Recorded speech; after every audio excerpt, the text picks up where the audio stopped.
So today we will start a new chapter of macroeconomics which is aggregate demand and related concepts. तो सबसे पहले हम पढ़ लेते हैं what is aggregate demand. So aggregate demand refers to the total value of final goods and services which all the sectors of an economy are planning to buy at a given level of income during a period of one accounting year. अब इस definition में हमने इतनी सारी चीज़ें use करी हैं कि हमको उसको एक करके देखना पड़ेगा, तो थोड़ी सी इजी डेफिनेशन देखते हैं सबसे पहले. So the second definition is AD refers to, AD का मतलब एग्रीगेट डिमांड, ठीक है.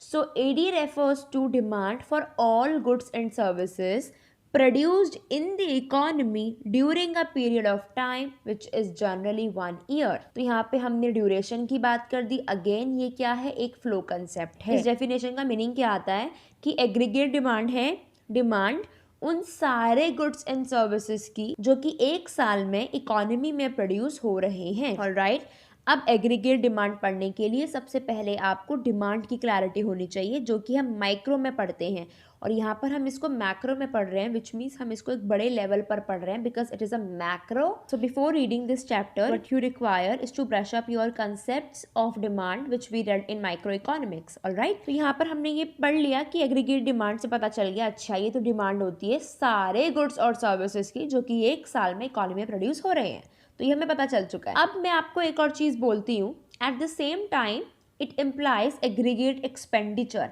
Date different sectors. तो ये सेक्टर्स वाली बात हमने फर्स्ट डेफिनेशन में भी पढ़ी थी. तो ये सेक्टर्स क्या है, house hold, firms and government of an economy. तो ये एडी क्या इम्प्लाई करता है, एग्रीगेट एक्सपेंडिचर इम्प्लाई करता है जो कि डिफरेंट सेक्टर्स इकोनॉमी के रेडी हैं स्पेंड करने के लिए और they are willing to incur during a given period. अब मैं ये बात कैसे बोल रही हूँ, इसके लिए आपको फर्स्ट डेफिनेशन पे भी जाना पड़ेगा.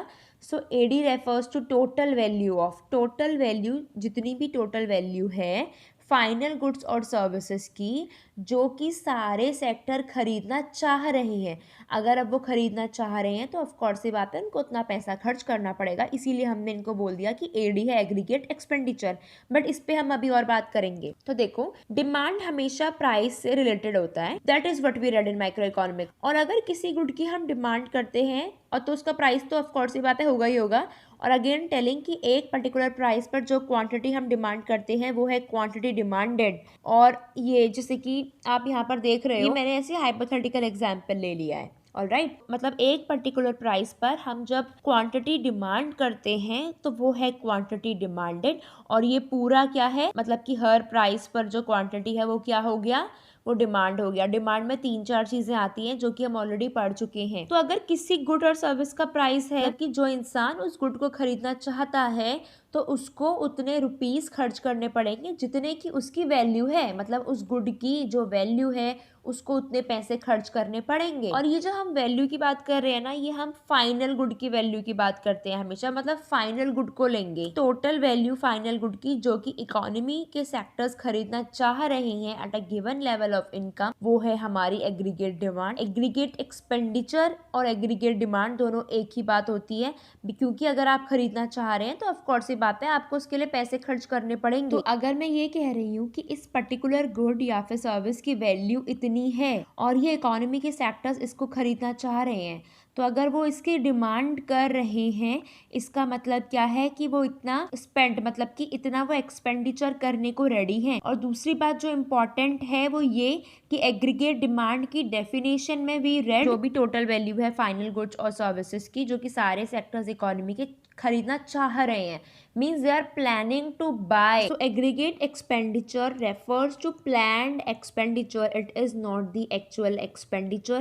This is very important कि ये जो डिमांड है that is we are planning to buy, और जो ये aggregate expenditure है ये भी क्या है, planned expenditure है, ये actual नहीं है. तो फाइनली कंक्लूजन में क्या आता है कि AD क्या है, टोटल एक्सपेंडिचर जो कि household, firms, government are planning to incur during a given period of time.